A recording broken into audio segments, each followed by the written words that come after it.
Hello everyone, this is part 28 of What If Naruto Was Adopted by Kakashi, and I hope you guys enjoy this video and to like, to subscribe, and check out the playlist, to see more comment down below. Now let's start the intro. They call me a god. They call me a god. They call me a god. The first thing that Naruto noticed was the white ceiling. It was kind of odd as he felt he should know it, it was kind of familiar. As his mind started to clear up, he noticed other things, like he was in a bed now and he was no longer in the arena. He sat up as he looked around to see where he was. He was in the hospital, that was why it seemed familiar. He hadn't been here in a long time. He also noticed that he wasn't alone. There laying on his bed was Hinata. She was fast asleep while sitting on a chair, but her head was resting close to his leg. He had to smile seeing her there. For a moment he was wondering what happened. She's been there the entire time, you know. Kakashi's voice was heard and Naruto looked to his left to see his father sitting against the wall, and he could tell the man was smiling at the scene. Good to see you finally up. What happened? Naruto asked him. The last thing I remember was blowing up part of the arena. Yeah. Next time try to find a less expensive way to deal with a barrier, Kakashi said, scratching the back of his head. The stadium would take months to fix up, kind of like certain other parts of the village. I'm not sure about everything, but here's what I do know. When you brought down the building, the barrier went with it. The Anbu were able to help fight with the Hokage. So the old man is okay? Naruto asked hopefully. Kakashi paused a moment. Well, he's alive. He took a nasty sword wound to his chest, Naruto. He was about to do something drastic when you brought the place down. In a way you did save his life, as the Anbu were able to help and drove off Orochimaru. I heard that Sakura was helping to keep the Hokage stable long enough for the medics to get to him. Sasuke was helping deal with one of Orochimaru's 4 guards with the Anbu. Hinata stayed by your side when the medics took you. After you were put into recovery, she's been here ever since. Kakashi chuckled at that. Her father had come to check up on her from time to time as well. In fact, everyone came to check on Naruto so far. Naruto smiled down at Hinata sleeping there, and then he frowned. Dad, something happened in the arena while I was fighting Gaara. Yeah, I heard. Kakashi sighed. Looks like you'll have to come clean or lie to everyone. I don't want to lie. Well, that settles that then. Kakashi shrugged. There was really nothing more you could do in this kind of situation. It was Naruto's secret to tell, and he would have to tell them at some point.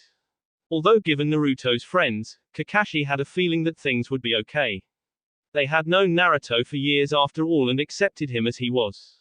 He just wished that he and Guy could have caught Kabuto. With all the chaos of the invasion, the young man had managed to slip away. So far Kabuto's place had been turned upside down, and his adopted father's death was being looked into again. The man had died a few years back by what was originally thought as a complicated heart attack. They would have to take another look at the body at this point. But Kakashi knew they wouldn't find anything. The boy had been a mole for Orochimaru for who knew how long. He had lived here and no one even suspected him. He knew a few people in security that would be sour over that oversight for a while now. That was the only thing odd that had happened either. The mist team had vanished. They were looking for the bodies, but there were a few dead Chunin that had been looking after evacuating those injured. Maybe the genin had been taken by Oto as hostages, but so far nothing was turning up. Sooner, of course, after realizing that they had been manipulated by Orochimaru, weren't happy. There was a total ceasefire while everyone tried to make sense of things. Only a few hours ago word had come that the body of their leader had been found in the desert, and he had been dead for some time, it would seem. So how is everyone? Naruto asked his father. Everyone came out fine, Kakashi assured him. There were a few deaths, injuries and other things. A few places would need to be rebuilt, but everyone you know seemed to come out okay. Naruto nodded, happy to hear that. He figured some people would die in this battle, but he was glad that it was no one he knew. It was kind of selfish, but he didn't want to lose anyone close to him. He looked down at Hinata's sleeping face and she looked so peaceful. What about Gaara and the others? They're currently being held for the time being, Kakashi said to him. Although they were acting under orders, they still were involved in a plot to destroy the village. At the most they will be returned soon. Dad, could I talk with Gaara before he leaves? Naruto wanted to make sure that he got through to Gaara. Looking at the boy in that battle had shown Naruto how he could have become in life if things had been different. Kakashi looked surprised at the boy. That's odd, he's been wanting to see you too. Well, when you're okay, I'll take you to him, but I think you have something to take care of first. He pointed to his bed. Naruto looked down and saw that Hinata was stirring a bit. Kakashi got up to excuse himself, they would want their alone time anyway. He left the room and made sure the door was nice and closed. He turned to face Sakura, Sasuke and all of Naruto's friends. He blinked seeing all their faces. Yes. So is the idiot awake yet? Sasuke demanded, but people could tell that he was asking if he was okay. He just didn't want to show concern was all. Oh, yeah, he's awake, but give him a few minutes, Kakashi explained to them all. He needs a little alone time with Hinata. What? This came from Neji, who looked at the wall. He was contemplating looking through it to keep an eye on them. Hinata he trusted, but Naruto, this was the boy that grew up around a porn-reading father and flirted a lot before dating his cousin. Plus he had already heard the rumors of Hinata's father chasing the boy out of the compound a month ago. Don't even think about it, Tenten nudged him with an elbow, reading his mind. He looked like he was about to say something, but the look in her eyes told him it would be too troubling to even try to argue with her at the moment. He just crossed his arms and would keep an ear out, just in case. If Naruto did do anything inappropriate with his younger cousin, then he would feel the boy's wrath.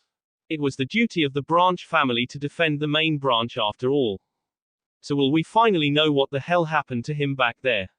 Ino demanded to know. I mean, we were all told not to talk about it, but it was really freaky. You will all learn, he just wants to tell Hinata first, Kakashi explained as he moved aside. He wandered down the hall a bit and leaned against a wall to look at the kids. So far he could tell they were curious. Anyone who hadn't been there had most likely heard the story of how Naruto had defeated Gaara. In fact, that news as well as how Naruto took down the barrier were already circulating. Thankfully, the part about Naruto using the Kyuubi's power wasn't common knowledge. It had been years since a certain group had tried to harm him, most likely given up. That had always bothered Kakashi. They never did find all the people responsible for those accidents, and the hired missing ninja that attacked him once as a child. How they even got into the village was never fully brought to light. Oddly enough, after the Uchiha clan killings it dropped off. Had one or more of that clan been a part of it? It was a question he had been thinking about for years. Well, at least he was certain that Naruto wouldn't have to worry about his secret with his friends.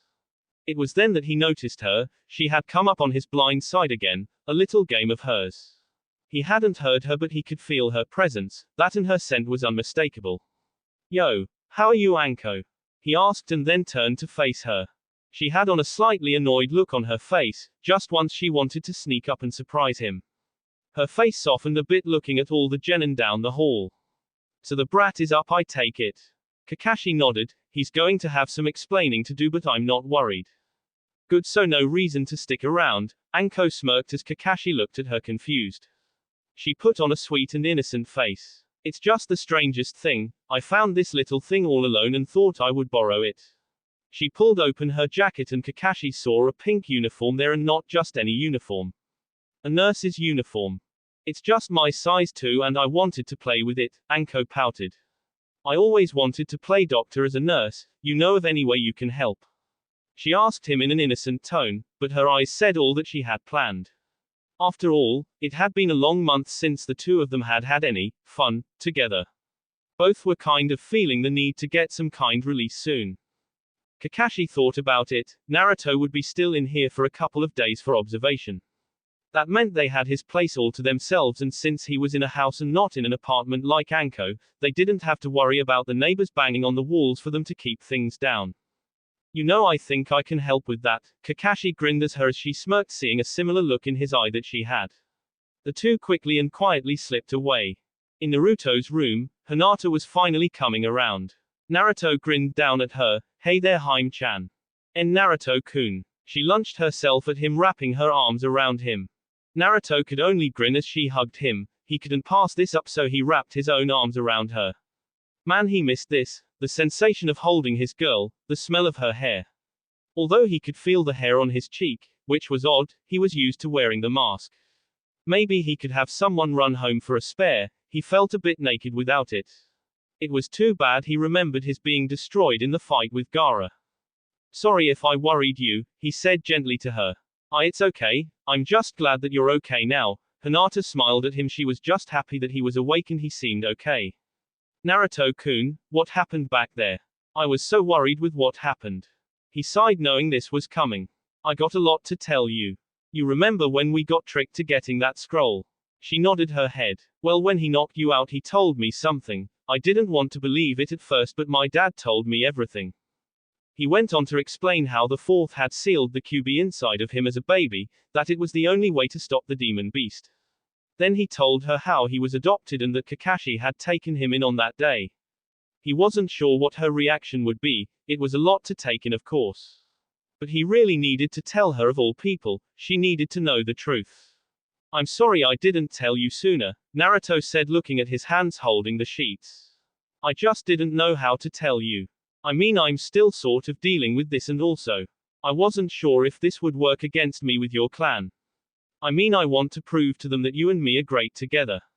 I also didn't want to worry you about this. I mean, it's my problem and I just didn't want to drag you into it. I mean, things were going so well and, well. Hinata looked at him as she tried to read his face. He couldn't have thought that she would reject him for this, could he have? It didn't change anything for her. In fact, she felt so much respect for his burden. He was protecting the entire village and most people didn't even know it. Naruto-kun, I would never let something like this get between us, she told him softly. I think you're amazing. You keep the entire village safe at the cost of the danger of keeping him inside of you. I know that you will protect this village and me, so I could never be afraid when you're near. You've helped me to be a stronger person, helped me when I was sad and alone, when my mother died, you've always been there for me. I promise that I will always be there for you as well. She told him, holding him tight. Naruto was at a loss for words. He felt his heart melt at her words and it just felt so nice to know that she would always be there for him. It felt great to tell her and that she accepted it all. He felt like he was the luckiest guy in the world in that moment. He smiled at her as he gently ran a hand over her pale cheek. She blushed a bit as she leaned into the contact slightly. He gently started to pull her towards him. She didn't fight, in fact she leaned in eager to kiss him again. She felt his lips touch hers and she felt great at just the contact. They started to slowly kiss, but her arms and side got tired in holding herself in this awkward position.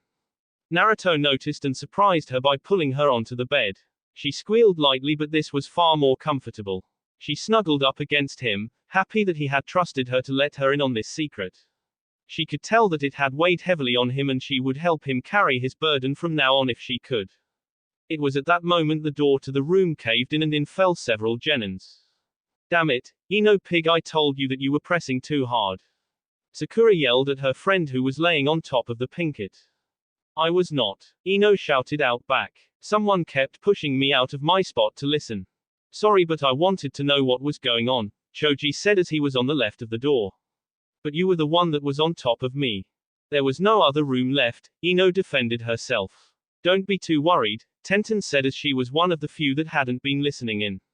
Although that didn't mean she hadn't tried, but there had been no decent place left. Besides, I think it was when Lee got excited nearly rammed the door like he had.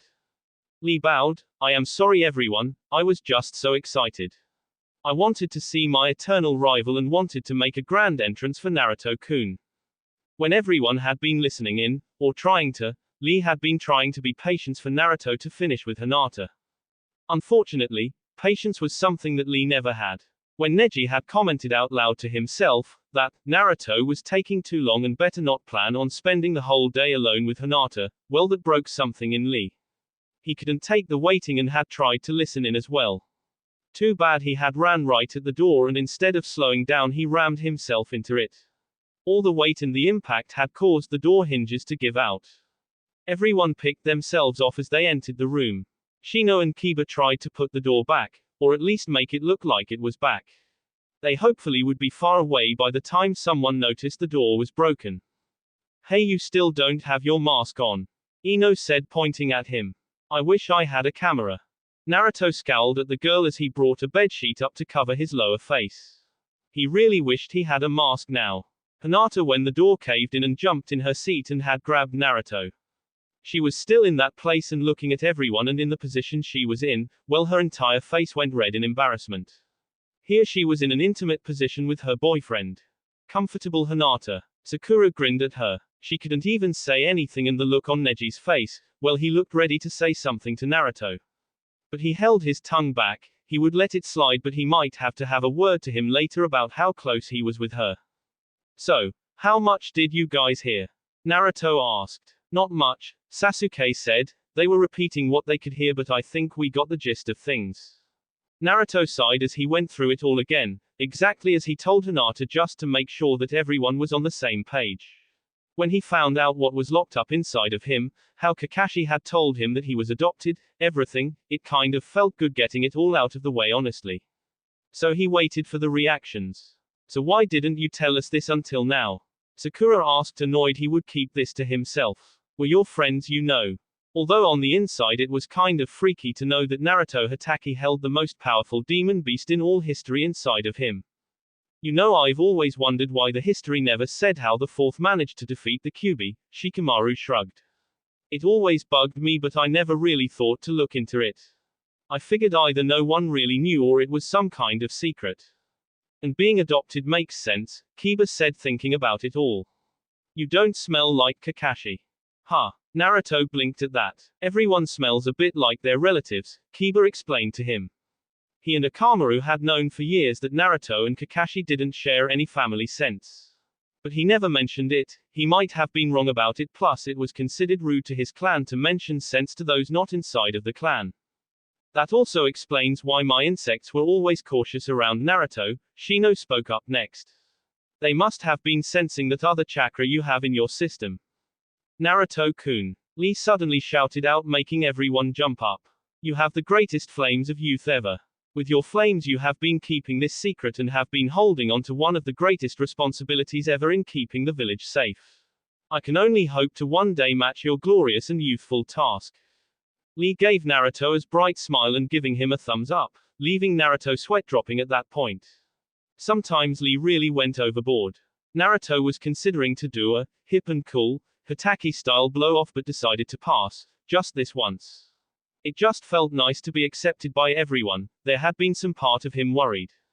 So you're not freaked out? Naruto asked. Well, maybe a little, Ino admitted as she had seen what he was really capable of. But it's not like you're not in control, and besides we all know you well enough to know the kind of guy you are. Although I always thought you just took after your mother in looks, at least being adopted explains why you and your dad don't look alike. Oh yeah? Tenten said, thinking about it. I thought that as well. Did you ever find out who your biological parents were? Yeah, Naruto said, slightly embarrassed. But you can't tell anyone. Why not? Sasuke asked. Although he was silently dealing with the revelation and he would think on it later, it made sense how Naruto could have so much chakra and heal up like he did. So it would seem that Naruto was special, after all, although not of his choosing. Seeing the power he had used in that fight, Sasuke did admit that he felt a bit jealous that Naruto had such power.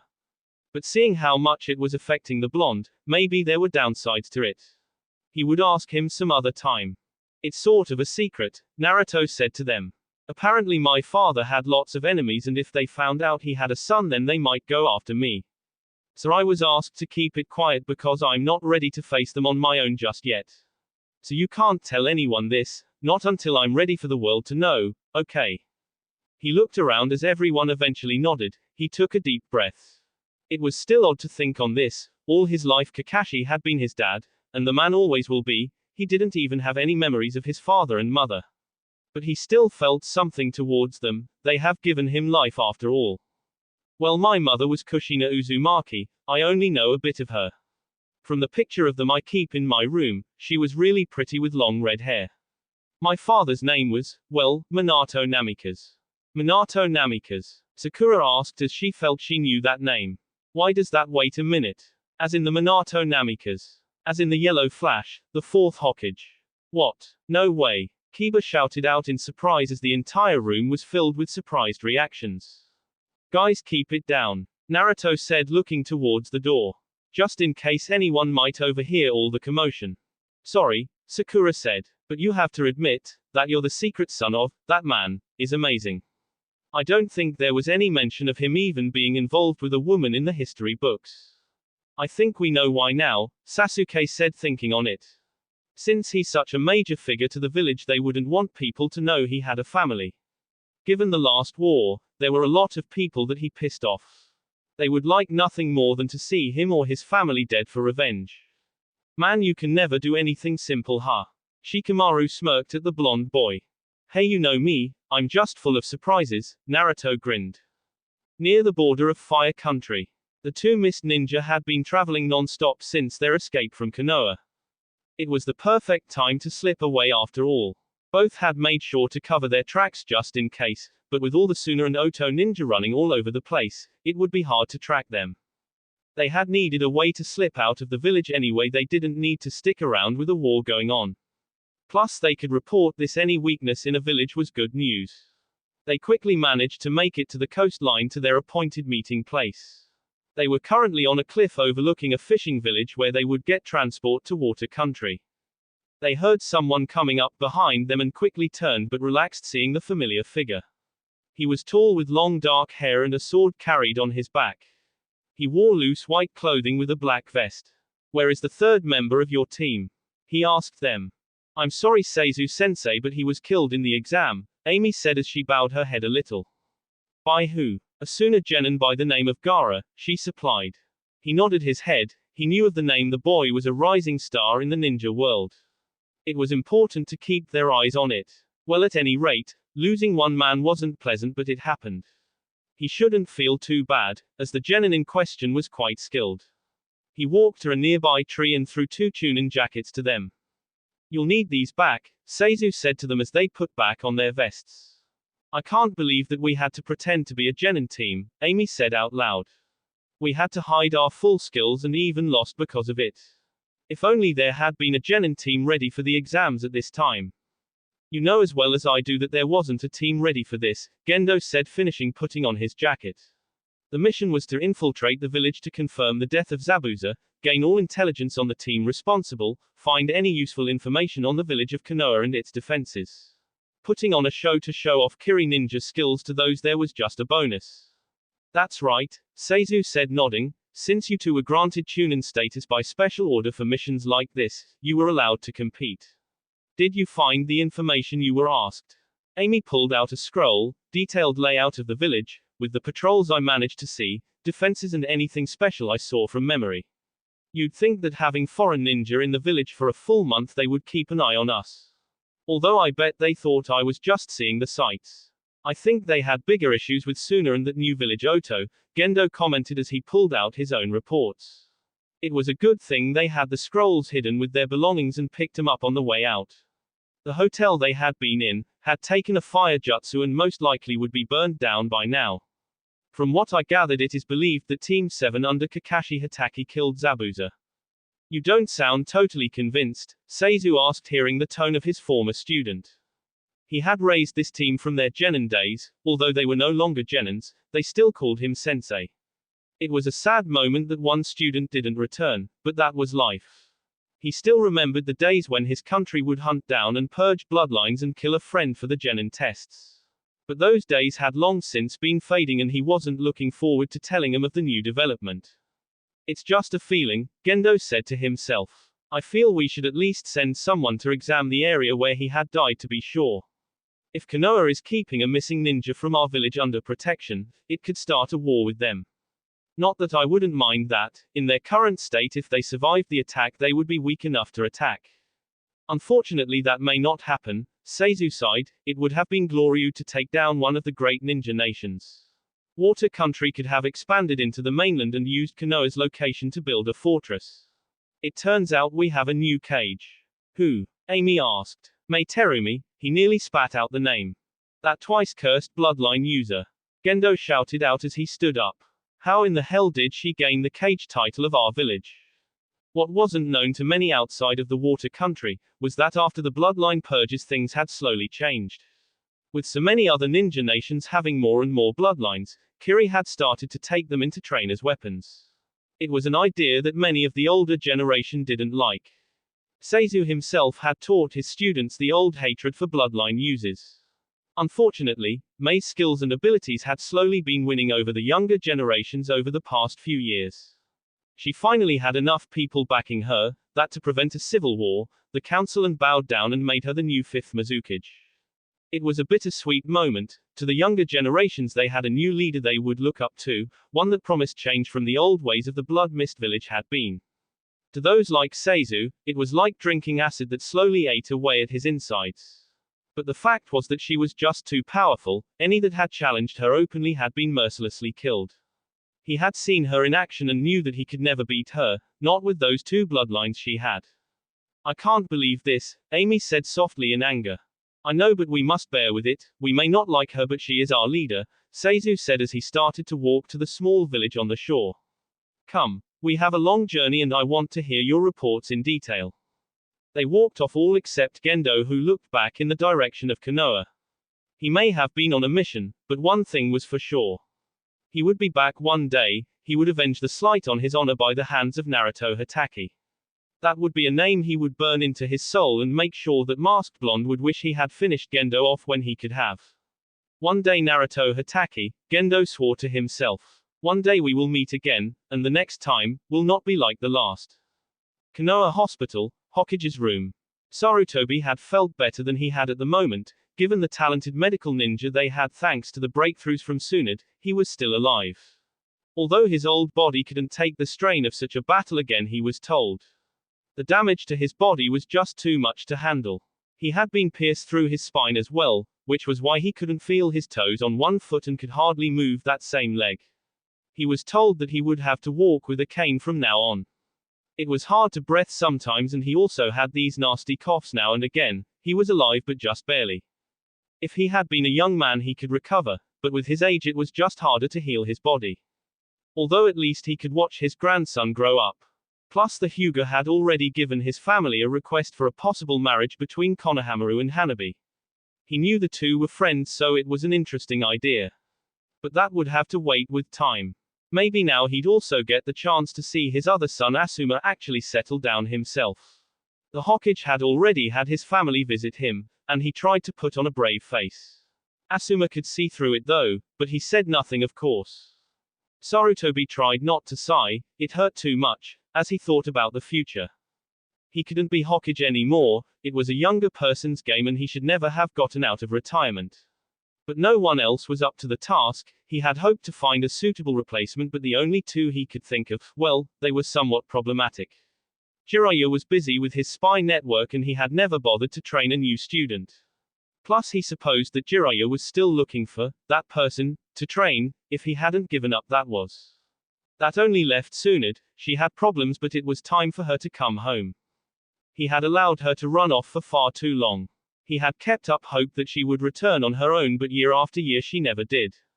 He supposed that made sense, she always was the stubborn child. But it was time for her to come home and accept the office of Hokage. He had thought about it, as he had nothing else to do but think, and she was the only choice. He certainly didn't want someone like Danzo to use this moment to try and take the position. That old war hawk had been trying to get the title of Hokage for as long as he had known the man. No. He wouldn't allow that man to take the office. He had already sent a message for Jiraiya to come and see him. Since his old student was still here, helping to clean up. It was then that he heard the window of his room slowly open. The old man looked and smiled seeing his student slip into the room. You really should break that habit, Sarutobi grinned. It will land you into trouble one day. Trouble is what I live for. Jiraiya smirked at him and then grew serious seeing the wounds. How bad? Enough to force me out of office again, the old Hokage sighed as he rested in his bed. I'm just not as young as I used to be, should have given this to a younger person instead of taking it up again. Oh well, that's why I need you. Whoa there, Jiraiya said holding up his hands, I'm not taking the office. You'd know I'd be bad at it, I can't do paperwork, hell I haven't even filed a proper mission report in 2 years. I'm busy with my spy network too. The Hokage chuckled, but it soon turned into a coughing fit as Jiraiya went over quickly to see if he could help. After a moment the Hokage managed to relax a bit as his breathing got better. That's not why I needed you here, there is a scroll on the table over there, he pointed. I need you to find her, it's time for her to come home. Jiraiya knew who he was talking about. You think she'll just come back, just like that? He asked, knowing full well how stubborn Tsunade was. She might not have a choice in the matter, the old man said sadly. Try anything you can think of, I want her here by her own choice, but in the end, well, read the scroll. Jiraiya picked it up and scanned it. He didn't like the wording in there and he could read between the lines. You serious about this? If I don't, then who will lead? The Hokage asked him. Besides, if someone like Danzo gets in charge, he might just declare Tsunade a missing ninja just because of what she represents and could be a threat to his power in the future. Even if she plans on dying never seeing these walls again, I know how the man thinks, he wouldn't take that kind of chance. Jiraiya had to nod. He had meetings with Danzo a few times and each time he got a worse and worse feeling about the man. He was loyal to the village, that wasn't in question, but the man's methods and goals were suspect. Jiraiya put the scroll away. I'll leave in a few days. I'll need to hunt down some leads on where to start. Plus I need you to authorize to send a certain genin with me. Is this someone I think we both know? The Hokage asked him.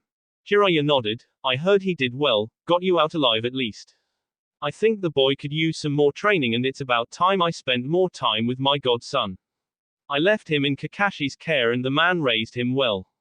Now it's time to see what kind of tree and grown from the seed that had been planted. Jiraiya was eager to see just what Naruto could do. Recap for those that might need it. Naruto Hatake. Adopted by Kakashi Hatake at birth, so his family name is Hatake in this universe. He's starting on his wind chakra but only has two partially perfected techniques, wind armor and wind blade. Also carries the white chakra sword of his adopted grandfather. Currently dating Hinata, and wears a mask and black and orange clothing. And told his friends about the Kyuubi and true parentage. Kakashi, pretty much the same, only learned a few things by being a parent and is currently dating Anko. Sakura, carries around Tonfus and learned a few water jutsus and genjutsu from training with Anko, Kurenai, Hinata for the third part of the Chunin exams for a month. Sasuke, carries a sword but even though he's been given the curse seal, he is not letting it get to him in his world. Third Hokage still alive but very injured in his battle with Orochimaru, who still has the use of his arms. Return of Naruto Hatake. Chapter 1. A New Adventure. If there was one thing that Naruto hated about being in the hospital, it was how boring it was. No wait, second thing. The first thing was that they didn't serve ramen, that was the worst thing. He was still being held for the injuries and chakra exhaustion from the sand invasion, although personally he felt fine. At least his dad managed to get him a replacement mask, it felt weird not having one. Plus he got a feeling the nurses were giggling at how cute the whisker marks on his face were. He felt a bit embarrassed about that, only Hinata could say that to him. He sighed as she went back to staring at the ceiling. Hinata wouldn't come in with his daily ramen that he asked to bring for another few hours. He loved that she came every day and that she brought ramen with her as well. It was the most he had to look forward to. Sure, his dad visited, Anko, Guy, his friends and others, but Hinata made him feel a lot better. But there was one thing that was nagging him, and that was Gaara. He had been placed here under guard while he healed up with his brother and sister. When Gaara was ready to be released, they would let the Suna team go. After it was known that Orochimaru killed Suna's cage and impersonated him, Suna was pretty outraged that they had been played for fools. It helped to solidify their alliance again, although there were still some hard feelings on both sides, as Kakashi had told Naruto. But it looked like Suna was an ally again with stronger ties, nothing like a mutual enemy to bring people together. But Naruto really wanted to talk with Gaara. This was the first time that Naruto had met someone like himself. He had only learned of the truth this year, about the demon inside of him, about him being adopted and who his birth parents had been. That was still something to get used to. They might have given birth to him, but Kakashi would always be his dad. He had been there for him growing up, teaching him, helping him, and playing with him as a kid and all sorts of things. But Gaara was different. The boy seemed to be filled with so much anger and hate, and Naruto wanted to know why. He also wanted to show that there was more to life. Naruto might have been luckier than Gaara, but he refused to believe that Gaara was lost to his darkness. Naruto wanted to help because if things had only been a bit different, he could have ended up just like Gaara. Helping Gaara was just something Naruto felt he had to, because if anyone was going to help a Jinchuriki, then it should be another Jinchuriki. Well, if I stay here then I might miss the chance to really talk with him, Naruto thought to himself. The room was empty and he had an idea where Gaara's room might be. He grinned under his mask as he slipped out of bed. He quietly opened the window and looked outside. He didn't think that there would be anyone watching the hospital, but you could never know.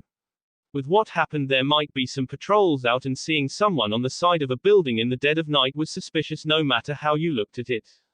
Well, it wasn't like he didn't have any experience with this. He was the one that painted the Hokage mountain without anyone seeing him until the morning. With a quick scan, he was already out the window, and using chakra to stick to the side of the wall, he started looking through all the windows. He started with his floor, and so far there wasn't any sign of Gaara.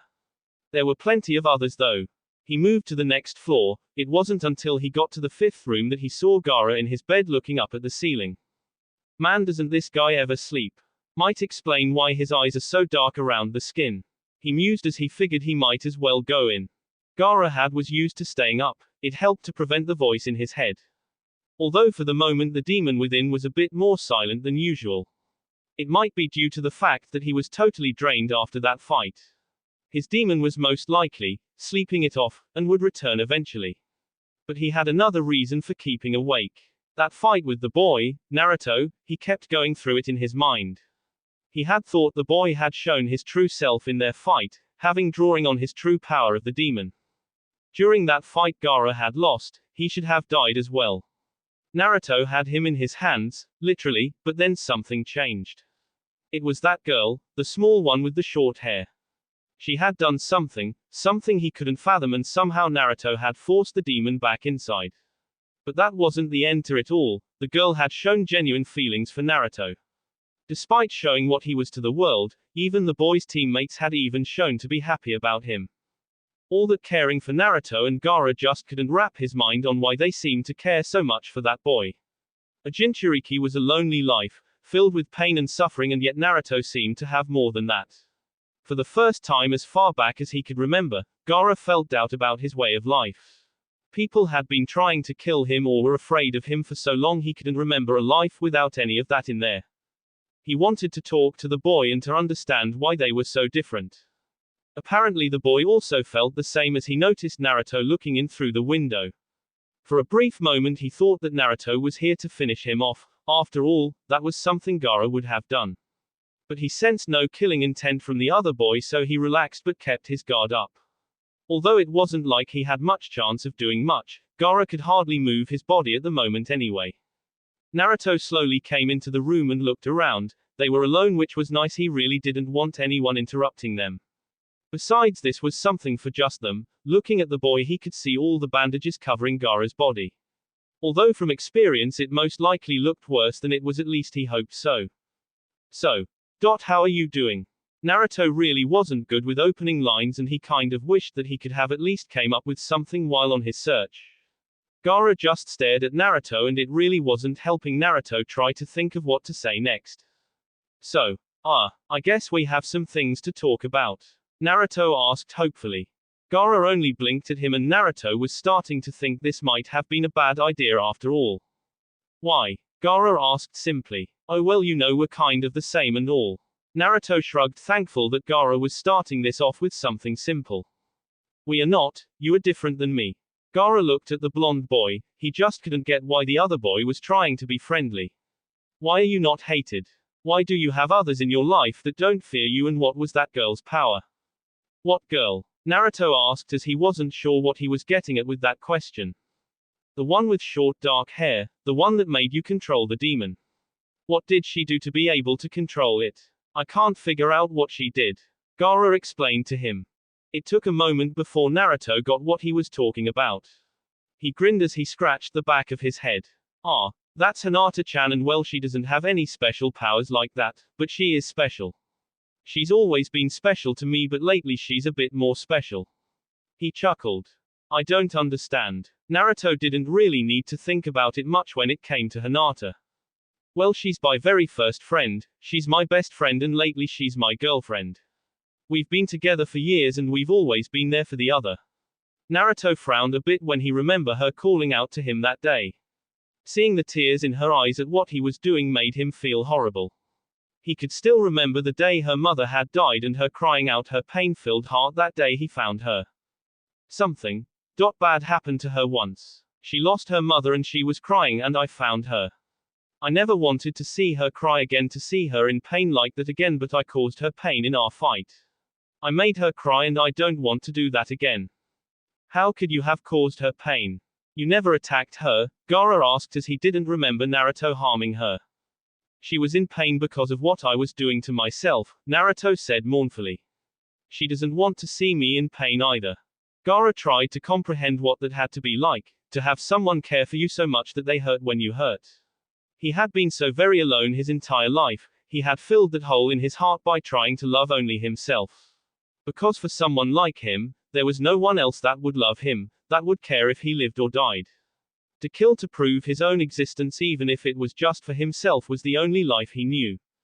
But here before him, this idiotic boy was just like him and yet he had found a way to have so much more in life.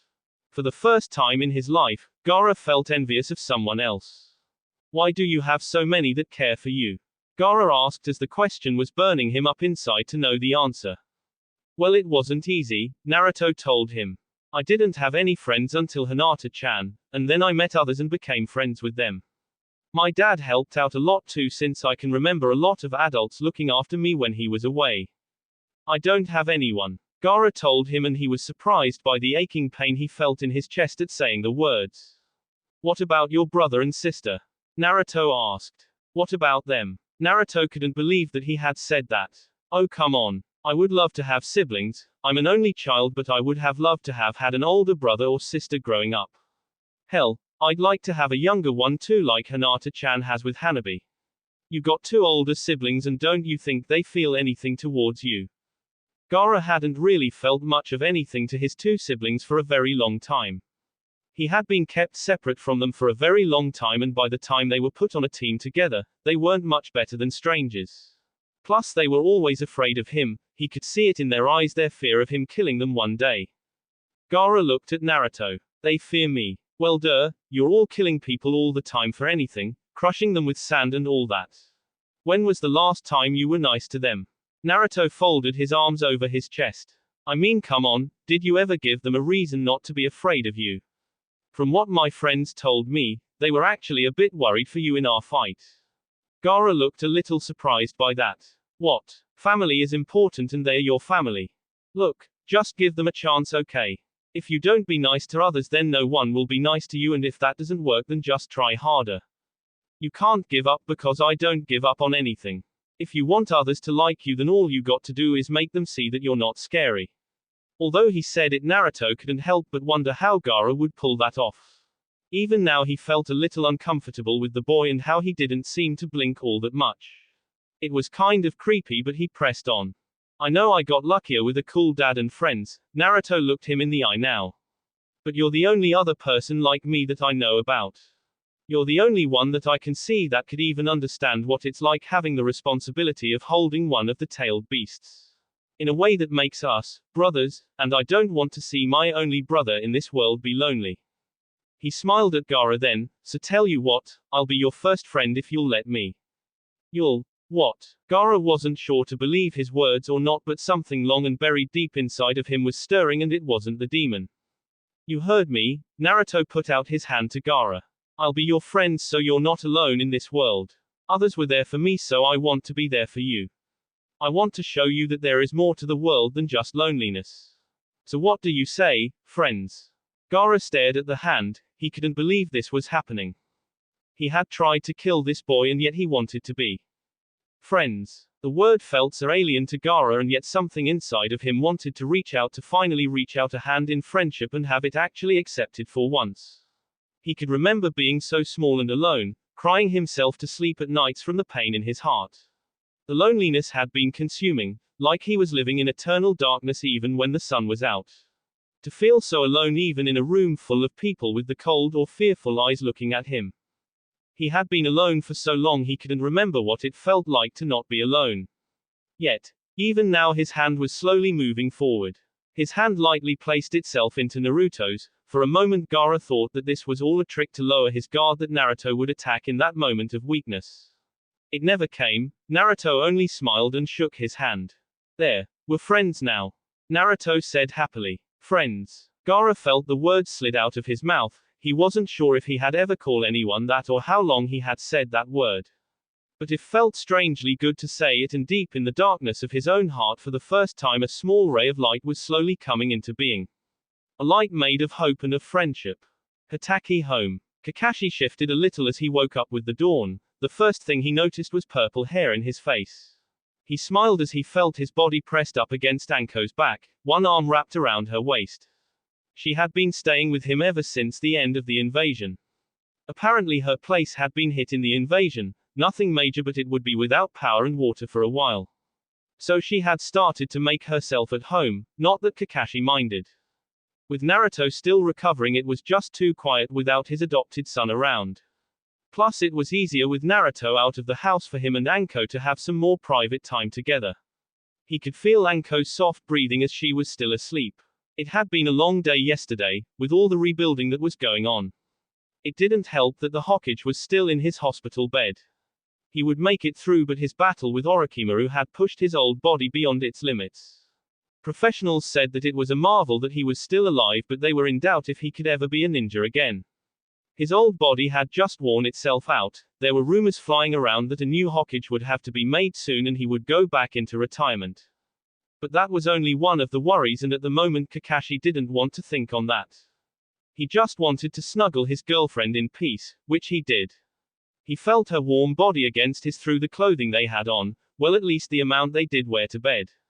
Kakashi was just in boxes while she settled for panties and a dark black shirt. They had been so busy lately with the rebuilding that last night they only had the energy to change and go to sleep. But it was still nice, having her here in his bed felt perfect. She even seemed to fit well like this in this position. He took a small sniff of her hair, getting her scent, the smell of her favorite tea, dongo, and a hint of snake. He once made a small joke about that. She came back saying he smelled like dog. She shifted a bit as she groaned. What time is it? Looks like 7 in the morning, he told her gently. She grumbled something as she turned around and snuggled into his chest. Too early. His hand slowly ran up her bare skin of her back, making her sigh in contentment. She really did have very nice skin, something he liked very much. It wasn't until he saw all the extra products in the bathroom that he knew just how much work she put into certain things. Not that he was complaining, of course. He could feel her bare legs against his, her warm body against his. The scene was just too perfect. That feels nice, Anko muttered, feeling his nice strong hands running up her back and spine. She loved how he would trail his fingers along her spine, making the cluster of nerves there fire off in pleasure. She had been surprised to find out that their love life wasn't all just down and dirty, which was great.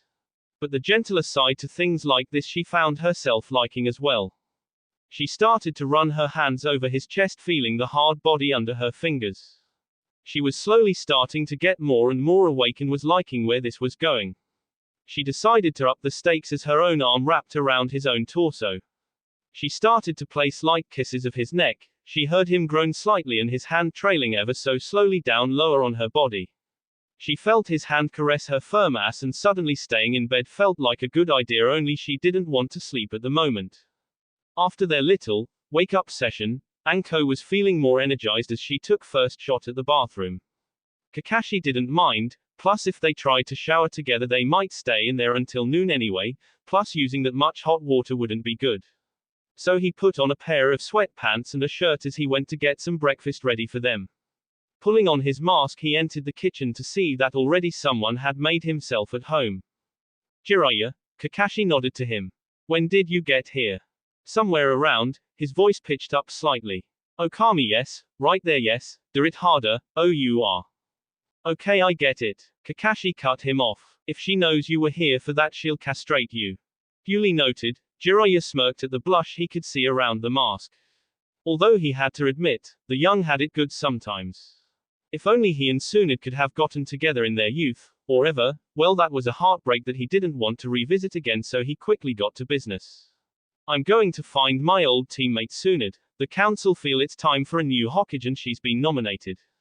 So the rumors were true, Kakashi mused as he started on some breakfast. I want to bring Naruto along with me, Jiraiya told him. Oh really? Kakashi looked interested in this. Why is that? I want to see how far he's come along, plus I want to teach him a few things, the old sage told him. He had to admit the kid was slow to start, but he always finished things off.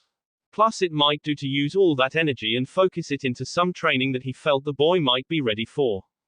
Kakashi thought about it. He knew that Jiraiya was the godfather for Naruto, even if the boy didn't know it, and he guessed the old man just wanted to spend some time. After all, he had only seen Naruto a few times when he was really young. Naruto didn't even remember those times when they had met again and Jiraiya had trained him for the Chunin exams. Well, I don't have an issue with that, but you'll have to ask him yourself, Kakashi simply told the old man.